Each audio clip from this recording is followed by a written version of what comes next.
O fim se aproxima. Depois de anos de guerra, traições e sacrifícios, o destino dos três mundos está à beira do colapso, e o Rabarra desperta o verdadeiro poder do All Might e avança sem piedade, derrubando até mesmo os protetores do Rei das Almas. Ichigo luta contra o impossível, Aizen retorna das sombras e o equilíbrio entre o mundo humano, a Sociedade das Almas e o Roeco Mundo está prestes a ruir. Nessa terceira parte de Bleach, a Guerra dos Mil Anos, tudo muda, amizades são destruídas, monstros ganham forma divina e o destino do universo inteiro é decidido pelos poucos que ainda resistem. Então se prepare, porque agora o verdadeiro julgamento começou. Ichibe acha que venceu Yhwach e Senjumaru acha que venceu os 5 Quincy's que estavam lutando contra ela. Eles só não esperavam que Yhwach ainda não a tinha aberto seus olhos. Ele esperou para que se passassem os 9 anos para que ele possa abri-los, já que se ele abrisse os olhos antes o seu poder poderia sair de controle. E agora Ichibe é incapaz de acertar um golpe sequer no seu inimigo, que faz jus ao seu Strift, o A de All Might, o Todo-Poderoso. Ichibe tenta o seu último ataque contra Yhwach, usando a sua expansão de domínio, no qual ele cria um grande mausoléu com a escuridão de centenas de noites e de 100 anos no futuro, já que todo preto do mundo pertence a ele. Ele só não contava que tudo que o Rabarra vê é imponente contra ele, que pode ver todos os futuros possíveis, criar uma contramedida e forçar o oponente a agir de modo a criar aquele futuro. O ataque de Ichibe volta contra ele mesmo, o deixando caído em vários pedaços no chão diante de Yhwach e 3 passos antes da entrada do caminho para o Rei das Almas, assim como ele havia previsto. Ao mesmo tempo, os poderes de Ishida aumentam após o despertar de Yhwach, o permitindo usar o seu Shrift, antítese contra Senjumaru, o permitindo trocar de lugar com o seu oponente. Isso faz com que Senjumaru fique presa na tapeçaria da sua própria Bankai e seja atingida no peito por uma flecha de Ishida, levando Ichigo e os outros a sentirem o desaparecimento da sua Reiatsu. Ao chegarem ao Palácio Real, eles se assustam ao ver que a Guarda Real foi toda exterminada pelos Quincy's, mas ao ter o seu nome chamado por Ichigo, Ichibe tem o seu corpo restaurado usando um pouco do poder de Ichigo e pede para que ele impeça Yhwach de matar o Rei das Almas, pois a sua morte irá colapsar os 3 mundos, a Sociedade das Almas, o Roeco Mundo e o mundo humano. Yhwach chega até o cristal do Rei das Almas, aquele que viu o futuro,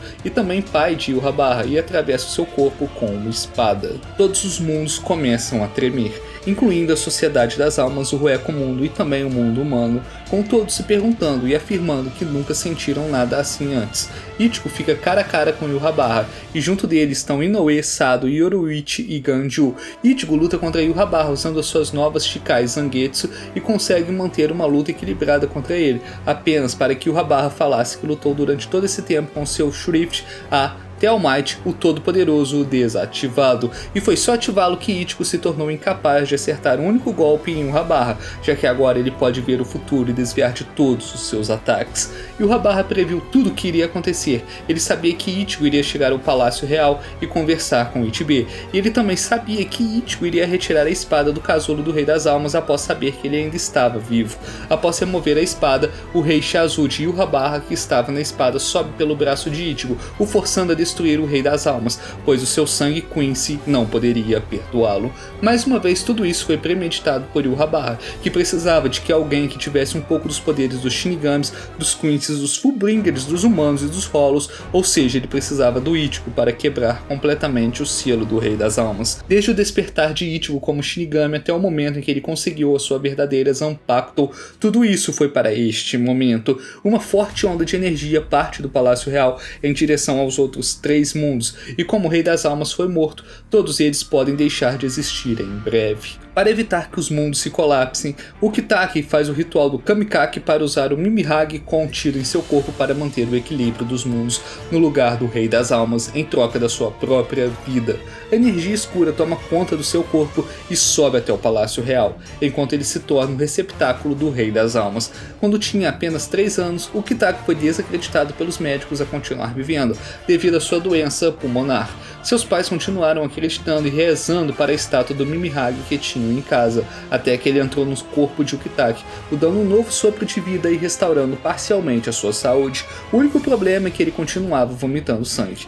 Mimi-Hagi é o braço direito do Rei das Almas, e a sua contraparte, o braço esquerdo, é Pernida, que está com Yhwach no Palácio Real, e por esse motivo Yhwach não foi capaz de prever que aquilo iria acontecer. Urahara percebe que eles precisavam se apressar e derrotar Yhwach, e encontrar um jeito de equilibrar o mundo para evitar a sua destruição, enquanto Ukitake age como substituto do Rei das Almas. Entretanto, eles não podem fazer isso no momento, pois não têm a pressão espiritual suficiente. Kyoraku sabe que existem duas batalhas a serem feitas, uma para proteger a vida e a outra para defender a honra, e com isso ele desce até o Muken atrás de Aizen, para libertá-lo da sua prisão, já que ele tem pressão espiritual suficiente para sustentar o equilíbrio dos mundos e lutar contra Yhwach. Para descer até lá, Kyoraku selou a chave do Muken em seu coração, ou seja, se Aizen o matar, ele ficará preso lá para sempre. Resumindo, Ukitake tenta estabilizar os mundos usando Mimi-Hagi como substituto do Rei das Almas, mas isso não basta, falta pressão espiritual suficiente para manter a estabilidade e enfrentar Yhwach.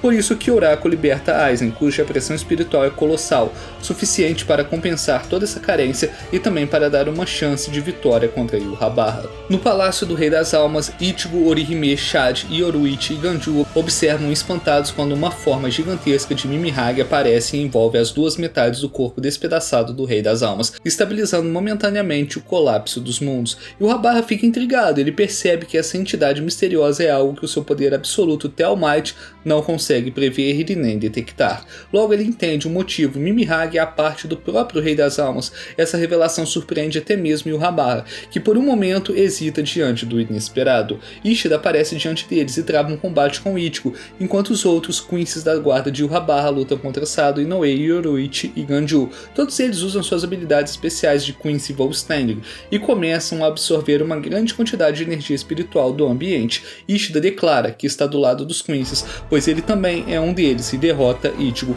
Enquanto a luta dos dois acontece, Hashiratu permanece observando Ishida, como se desconfiasse de algo. Ao final, com os heróis derrotados, Yhwach, junto dos 6 Quincy's junto dele, destrói Mimi-Hagi em volta do Rei das Almas e o absorve, enquanto promete que vai tomar tudo dele e restaurar o mundo ao que ele deveria ser. Após terminar de absorver o Rei das Almas, a sua face está coberta de escuridão e com múltiplos olhos nela. Uma grande torrente negra emerge do seu corpo e vai em direção ao Seireitei, enquanto os Shinigamis têm problemas para combater as pequenas criaturas que saíram do seu manto negro. Aizen aparece e bota o pau na mesa e manda medirem com uma fita quilométrica. Apenas com a sua pressão espiritual absurda, ele é capaz de destruir todos os inimigos. Preso em uma cadeira, Aizen tem os selos feitos por Mayuri que impedem que a sua pressão espiritual seja emanada para longe do seu corpo, e nesse momento, Naja Cop o ataca, achando ser fácil acabar com Aizen agora que ele está preso, mas Basbi, junto de Giselle e Liloto, resolvem ajudar os Shinigamis e acabar com Yhwach, já que ele os traiu e o Vanderreich existe nas sombras do Seireitei. Se o Seireitei for destruído, o Vanderreich também será destruído.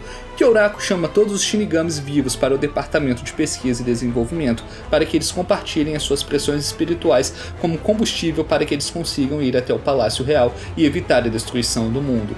Nesse mesmo tempo, Zaraki continua sem conseguir encontrar Yachiru, e Aizen reflete sobre como o homem que o impediu conseguiu chegar ao Palácio Real antes dele. Já no Palácio de Kiryu, Inoue recupera os ferimentos tanto de Ichigo como de Yoruichi, Sado e Ganju. Gon também está com eles e foi ele quem inflou o seu corpo para amortecer a queda de Ichigo. Yoruichi diz que nesse momento eles precisam de toda a ajuda possível e convida Grimmjow para lá, que chegou até eles através da garganta e da estaca gigante que Yoruichi pregou no chão. Não só Grimmjow, mas Neliel também aparece para ajudar, para despertar os ciúmes de Inoue. Não sabe que o Ichigo que ele não precisa ter apenas uma, mas todas as 4. Além disso, outros velhos conhecidos também aparecem, os dois Fullbringers Hiruka e Yukio, que usam a sua habilidade especial graças à ideia de Urahara para colocar o Vale dos Gritos dentro da caixa de Hiruka e se mover pela garganta com a eletricidade de Yukio. Com isso, eles vão conseguir chegar ao Palácio Real e pegar Yhwach de surpresa. Já no Seireitei, a pressão espiritual daqueles ali presentes não é o suficiente para abrir o portal para o Palácio Real. Enquanto Vanderreich está desabando pelas pequenas criaturas negras, Mayuri usa o amplificador de energia espiritual para abrir o portal. Ao mesmo tempo que o portal se abre com Sereitei para as 13 divisões, o grupo de Ichigo também chega ao Palácio Real. Os dois grupos chegam ao Palácio Real ao mesmo tempo, mas em lugares diferentes. O problema é que aquele não é o Palácio Real, mas sim o Vanderreich, que foi retirado do Sereitei e recolocado onde antes era o Palácio Real. O grupo do Ichigo só não foi pego nessa reconstrução porque estava escondido na garganta. Ter realocado o Vanderreich do Sereitei para o Palácio Real em questão de segundos só mostra o quão poderoso Yhwach está agora que ele absorveu o Rei das Almas. Sem querer se esconder e chamando os Shinigamis para o seu encontro, Yhwach ergue o seu castelo no meio do Vanderreich, o Auschwitz, e Auschwitz diz que irá matar cada um dos seus inimigos. Por ter ido mandar um barrão antes de ir para o Vanderreich, Zaraki consegue entrar no portal junto de Mayuri e ir junto dele Ikako, Yumi, Chika e Hanataro para a base inimiga. Ao sentir que as 13 divisões começaram a se mover em direção ao castelo, o grupo do Ichigo também começa a correr. Ainda bem que estamos em Bleach, porque se fosse em One Piece pode ter certeza que eles iam ficar correndo de um lado para o outro sem chegar a lugar algum, por pelo menos 5 episódios, isso sem falar no som dos passos, que é sempre o mesmo. Os 5 Quincy's Sternhutars que ficam com Yhwach, Askin Nak Levar, Lily Barro, Gerard Valkyrie, Pernida Park Jazz e Ishida Uryu se dividem e vão atrás dos inimigos que entraram no Vanderreich para eliminá-los. Pelo caminho eles se encontram com Askin Nak Levar e Green Joe o segue sem pensar nas suas habilidades. E durante a perseguição, Askin dá um presente envenenado para Green Joe, que o faz cair duro no chão sem conseguir se mover. Quando Askin ia matá-lo, Ichigo aparece para salvá-lo. Lily Barro separa os Shinigamis ao atirarem um de cada vez. E adivinha quem ele atirou primeiro? Claro que é no Hisagi, que não fez porra nenhuma nessa saga até agora. Ao se separarem, Randy acaba dando de cara com Ishida e os dois travam um combate. Ao usar a sua nova Bankai, a Sou Zabimaru, Randy parecia ter vencido, mas hesita ao matá-lo. Ishida usa sua habilidade Principal Standing e rouba para si a pressão espiritual da Bankai de Randy e do ambiente à sua volta, e usa o Scarverai, trancando Randy em uma pequena câmara e roubando suas partículas espirituais. Desse jeito ele perde tanto a sua Bankai como a Shikai, e é derrotado por Ishida com uma flecha no peito. Ao fundo vemos que Lily Barro está observando Ishida, assim como Hashpath fez com ele durante a sua luta contra Ichigo. O grupo de Mayuri e Zaraki se encontra com Pernida Park Jazz. Zaraki tenta atacá-lo sem antes descobrir quais são as suas habilidades. Considerando que todos os Quincy's Sternhutars da Guarda Real de Yhwach são aberrações, é de se esperar que esse também seja. Após cortar a cabeça de Pernida, o braço de Zaraki começa a se contorcer e ele precisa arrancá-lo do seu corpo antes que ele vire uma bola de carne. Sem paciência para pensar numa estratégia, Zaraki o ataca mais uma vez, mas é impedido por Mayuri, que usa sua Zanpakuto, a Shisogi Jizo, para anestesiar e paralisar Zaraki, já que assim o poder de Pernida não conseguirá transformar Zaraki numa almôndega. O Shisogi Jizo paralisou o de Zaraki, e com isso evitou o Shrift de Pernida, o obrigatório, onde ele joga os seus nervos no corpo do oponente e o controla. Como os nervos de Zaraki são paralisados, Pernida não é capaz de controlá-lo. Ele revela sua verdadeira força, o braço esquerdo do Rei das Almas. Enquanto o braço esquerdo controla o movimento, o braço direito controla a inércia. Mayuri percebe que aquele é o braço esquerdo do Rei das Almas ao ver que a sua pressão espiritual é idêntica ao Mimihage que o Kitaki usou. Mesmo cortando os dedos de Pernida, ele continua a multiplicar os seus braços. Sem muita escolha, Mayuri invoca sua Bankai, com Jiki, Ashisogi Jizo, Matai, Fukuin, Shotai, uma Bankai modificada que coleta dados da sua batalha para dar à luz um novo bebê com habilidades capazes de derrotar o inimigo. De dentro do feto necrosado gigante sai um bebê gigante dourado, com 70.000 camadas de nervos recobrindo seu corpo pelo lado externo. Pernida é incapaz de inserir os seus nervos nele. O bebê gigante Shisogi engole todos os braços de Pernida, apenas uma aberração para derrotar outra aberração. Ou será que não? Pernida consegue escapar de dentro da Shisogi Jizo, mas dessa vez mais evoluído do que antes. Em cada um de seus dedos ele conjura um arco e uma flecha e dispara contra Mayuri. Em suas flechas estão conectadas os seus nervos e no momento em que uma delas iria atingir Mayuri, ele é salvo pela sua tenente Nemu. Com o Hoshikuzai entregue por Nemu, os dois têm os braços regenerados e se juntam para derrotar Pernida. Cada um vai para um lado, enquanto Mayuri borrifa um anestésico concentrado na área ao seu redor, neutralizando as flechas de Pernida. Nemu fica encarregada de injetar o agente coagulante dos nervos em uma flecha neutralizada, para coagular as transmissões nervosas e o seu sangue e assim matá-lo. Só que esse plano não deu certo, por melhor que ele fosse, já que Pernida está se desenvolvendo cada vez mais durante a batalha graças aos nervos que ele colocou no chão. E mais uma vez Mayuri precisou ser salvo por Nemu, que também veio se desenvolvendo cada vez mais durante a sua vida, deixando de ser uma alma artificial e virando cada vez mais um ser vivo e sensitivo, com gostos e opiniões. Nemu faz parte do projeto Nemuri, e antes dela outros 6 seres foram criados, mas nenhum sobreviveu. Os 3 primeiros morreram quando eram apenas pequenos pedaços de carne, o quarto desenvolveu o cérebro, enquanto o quinto virou um feto. Já o sexto sobreviveu até os 2 anos de idade, mas apenas a 7ª nasceu, cresceu e viveu durante todo esse tempo, e virou a tenente da 12ª divisão, e recebeu o nome de Nemu por Mayuri. Ela consegue atacar Pernida, mas os seus vários pedaços se juntam em Nemu e explodem o seu corpo. Após receber a visita do encosto do Aporo, Mayuri deixa que Pernida coma todos os pedaços de Nemu espalhados pelo chão, com exceção do seu cérebro. Na glândula hipófise de Nemu existe um órgão responsável pela aceleração da divisão celular involuntária. E ao tê-la comido sem o seu cérebro, esse órgão entrou em divisão celular descontrolada, gerando um supercâncer em Pernida e destruindo o seu corpo. Mesmo assim, Pernida conseguiu destruir a perna direita de Mayuri com um dos seus nervos, precisando ser carregado por Ikkaku e Umichika até uma das cápsulas de preservação que ele levou para o Vanderreich, e de dentro dela saem Hitsugai e Matsumoto, que deixaram de ser zumbis em troca da redução da sua expectativa de vida. Em uma cápsula eles colocaram Zaraki para que ele se recupere, e Mayuri em outra cápsula, e junto dele está o cérebro de Nemu. Enquanto isso, as Quincy's Liu Toto e Giselle adentram um castelo do Silburn para matar o rei Quincy, e Haschwalth, que desconfia da lealdade de Ishida, é confrontado por Basbi. Já com o que restou dos Shinigamis que estão indo em direção ao castelo de Yurrabarra, Lilibarro os ataca de longe. O seu alvo foi Shunsui Kyoraku, que rastreia o lugar de onde veio o tiro para chegar até o seu inimigo. Os Shinigamis decidem deixar a luta com Kyoraku e continuam em direção ao castelo. Ele explica para Lilibarro como funcionam os jogos da sua Shikai, já que para ele a brincadeira só é justa se todos os jogadores souberem como ela funciona. Após Lilibarro dizer que nunca cairia em truques tão infantis, Kyoraku lembra de quem ele é, o comandante-geral das 13 divisões de guarda. Kyoraku corta 3 vezes usando a sua Shikai, e por isso seu olho esquerdo se abre, e ele usa sua habilidade Quincyval Standing, se transformando em uma aberração com 8 asas verdes. Ele faz 3 buracos em Kyoraku e se vê obrigado a fugir do local. Sem ter muitas alternativas, ele usa pela primeira vez a sua Bankai, recobrindo todo o Vanderreich com a sua pressão espiritual e mudando o ambiente à sua volta.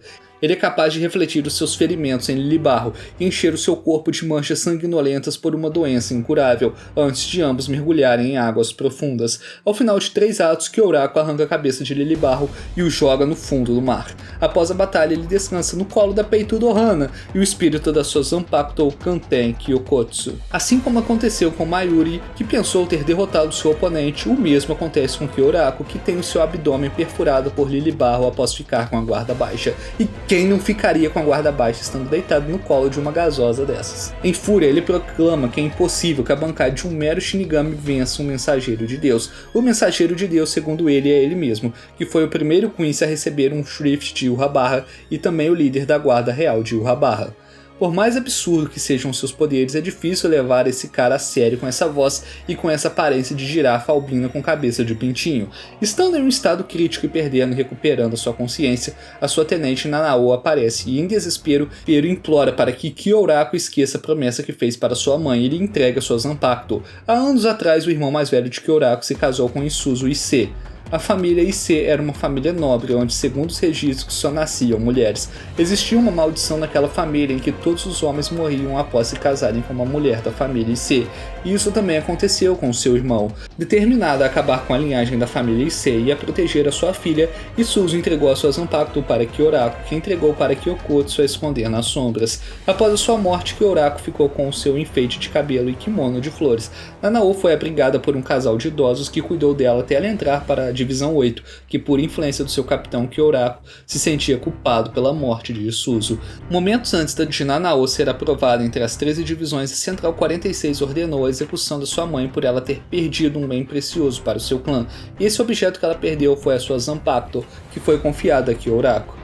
Das sombras do rosto de Lilibarro, Nanao aparece segurando a sua Zanpakuto, uma espada passada de geração em geração na família Issei, e que não foi feita para cortar, mas sim para derrotar deuses. O seu nome é Shinken Hakyoken. Nanao tenta cortá-lo com um golpe certeiro, mas não consegue, e Lily Barro prepara o contra-ataque mortal. Ela estava se sentindo muito assustada diante de uma batalha real, e ela não tinha experiências de combate segurando uma espada, já que até então ela nunca teve uma Zanpakuto e seu diferencial era sua especialidade com Kidous. Da sua sombra, Kyoraku aparece e segura sua mão, e transmitindo para ela toda a sua determinação, os dois conseguem refletir o ataque mortal de trombeta de Lily Barro de volta para ele, o eliminando em vários pedaços. Depois de derrotá-lo, Kyoraku tenta ir atrás dos outros, mas devido aos seus ferimentos graves, ele acha melhor parar um pouco para se recuperar. Besby e Hashvalt se conheceram há muitos anos atrás, quando ainda eram crianças. O castelo onde Bes vivia e a floresta onde Hashvalt vivia foram invadidos e destruídos pelos soldados de Urabarra. A partir daí, os dois formaram uma aliança para se tornarem soldados de Urabarra e o matarem por dentro. Os dois passaram os próximos 5 anos treinando, dispostos a melhorarem as suas habilidades para se tornarem capazes de se vingar. Entretanto, Hashvalt era incapaz de reunir partículas espirituais e de formar o seu próprio arco. Isso levou a Baz a duvidar se ele seria útil na sua vingança. Em um belo dia, os soldados de Urabarra anunciam que estão procurando voluntários para se juntar à sua nova força especial, os Sternhutars, cujo objetivo é invadir e destruir a Sociedade das Almas. Bes enxerga isso como uma oportunidade perfeita para se tornar um soldado de confiança e matar Urabarra, só que o próprio aparece no lugar e reconhece Hashvalt como sendo seu braço direito, a sua outra metade. Nos últimos 200 anos, apenas Urabarra e Hashvalt nasceram como sendo incapazes de reunir a partícula espiritual ao seu redor, assim como todos os outros Quincy's, mas eles são capazes de compartilhar o seu poder com aqueles à sua volta. E foi por isso que durante os últimos 5 anos, os poderes de Bes estavam aumentando. Não era por causa da sua força, mas era porque Hashvalt estava compartilhando seu poder com ele. Enquanto Hashvalt já entra nos Sternhutars em uma posição alta como sendo conselheiro de Urabarra, Besby levou mais 3 anos para conseguir se alistar, e quando ele entrou, Hashvalt já era comandante dos Sternhutars. No tempo presente, Besby desafia Hashvalt no Silburn, que finalmente aceita o seu desafio, e o que aconteceu ali não foi nem uma luta, mas sim um massacre unilateral, em que uma hora Hashvalt batia e na outra Besby apanhava. Ele perde o seu braço e continua determinado a derrotar Hashvalt, enquanto tenta lembrá-lo do tempo em que viveram juntos. Derrotar Hashvalt também significa derrotar Urabarra, já que os dois compartilham os seus poderes entre si. No final, Besby consegue tocar Hashvalt antes de cair no chão. Enquanto Hashvalt sobe as escadas do Silburn e guarda sua espada, Besby se lembra de quando eram amigos antes de morrer. E é bem legal que o nome do episódio é Friend, com destaque no End, representando o final da amizade entre os dois. Hashvalt vai até Ishida e revela que enquanto o Rei das Almas está dormindo, eles trocam de lugar, e agora ele tem um poder do All Might, o poder de ver o futuro, implicando que Ishida está traindo os Quincy's. Já a meia dúzia de Shinigamis que sobrou é encurralada por Gerard, que insiste em um combate contra todos eles. Bend aparece por lá novinho em folha depois da surra que tomou do Ishida, já que ele foi curado pelos Vizard. Gerard é, assim como Pernida, uma das partes do Rei das Almas. Ele é o coração do Rei das Almas, e os dois foram os únicos Quincy's a receberem os seus Shrifts de Urabarra de acordo com os poderes que eles já possuíam. Ele supostamente é derrotado por Byakuya, enquanto do outro lado, Askin tem a habilidade de controlar a dose letal de qualquer substância que ingerir. E nesse caso ele ingeriu partícula espiritual, fazendo com que Ichigo e os outros fossem afetados e ficassem fora de combate. Por sorte, Yoruichi entendeu como a sua habilidade funciona e usou o Shunko Raijin Senken para atacar Askin. Ela aproveita a oportunidade para mandar Ichigo, Inoue e Sado para irem para o castelo. Tenho certeza que o Ganju estava com eles, mas não lembro onde ele foi parar. De qualquer jeito, o irmão de Yoruichi, Yushiro, aparece e começa a atacar Askin com tudo usando seu Shunko, e Askin engole todos os seus ataques, se tornando imune ao Shunko e derrotando Yushiro no processo, que parece que ainda não tem entendido como a sua habilidade funciona. Já no lado de Gerard, ele usa sua Shrift Tem Miracle para converter os seus ferimentos e aumentar de tamanho, se tornando um gigante e dando bem mais trabalho para os Shinigamis. Enquanto o pau está quebrando no Varvet, ocorrem distorções e terremotos na Sociedade das Almas, no Reco Mundo e no mundo humano, e Ishin vai até o cemitério se encontrar com Ryuken, dizendo que já está na hora. Os dois estão vestidos como Shinigami e como Quincy, e por falar nisso, Hashvalt ataca Ishida, o obrigando a provar que ele não é um traidor, e nesse momento Ishida dá de cara mais uma vez com Ichigo. Hashvalt vê isso como uma oportunidade perfeita para que Ishida prove que ele não é um traidor, matando Ichigo, Inoue e Sado. Ao atacar Ichigo, ele pergunta a Ishida o porquê de ele estar fazendo isso. Por que é que ele está dos lados dos Quincy mesmo sabendo o que eles fizeram? As suas mães morreram quando eles eram crianças porque Yhwach usou o Altvallen para recuperar as forças da guerra de 1000 anos atrás em troca das vidas dos Quincy no mundo humano. E o seu avô Soken revela que Yhwach não é o salvador desse mundo. Ele nunca irá perdoá-lo e é seu dever impedi-lo. E é por isso que Ishida entrou nos Sternotaros e atacou seus companheiros, para despistar os olhares desconfiados dos outros Quincy sobre ele. Enquanto Ichigo está lutando contra Ishida, Yoruichi continua sua batalha contra Asken, e os Vizards entram em cena para lutar contra Gerard, e as 5 Bumps entram na sala onde Yhwach está dormindo. Yukio e Iriruka voltam até o Sereitei, onde encontram os restos de Lilibarro, que está destruindo e matando os Shinigamis, até se encontrar com Kira, que promete eliminá-lo. Ishida revela para Ichigo quais são os seus verdadeiros planos e pede para que Ichigo vá até o Portão do Sol para escapar para o mundo humano, enquanto ele fica para destruir o Varvet junto de Yhwach. Haushtavath já viu tudo o que iria acontecer e por isso ele destruiu o Portão do Sol. Agora os planos foram alterados. Ichigo deve aproveitar esta oportunidade e ir até onde Yhwach está dormindo e matá-lo, enquanto Ishida fica para lutar contra Haushtavath. Eles devem aproveitar esta chance enquanto Yhwach trocou de lugar com Haushtavath. Entretanto, parece que o poder do All Might não funciona tão bem em Haushtavath, já que mesmo se gabando por poder enxergar o futuro, ele não conseguiu enxergar a esperança em Ishida, que aponta sua flecha contra ele. Já Ishin e Ryuken chegam ao Varvet usando a Chave do Sol, chave essa que foi roubada por Soken quando ele foi banido do Vanderreich. Já as Bumps que foram até Yhwach foram todas eliminadas pela pressão espiritual absurda de Yhwach. E falando nisso, enquanto tudo isso está acontecendo, o Kitaka ainda está lá servindo como substituto do Rei das Almas. E vamos para a 4ª parte em breve. Com isso nós terminamos o resumo da 3ª parte de Bleach, a Guerra Sangrenta dos 1000 Anos. Se você tiver curtido, dá o seu like, e se não tiver curtido, dá o seu like mesmo assim, comenta qualquer coisa aí para gerar engajamento. Esse vídeo deu muito trabalho e a sua inscrição, seu like, seu comentário ajudam bastante, então muito obrigado e até a próxima. Valeu, falou e até mais.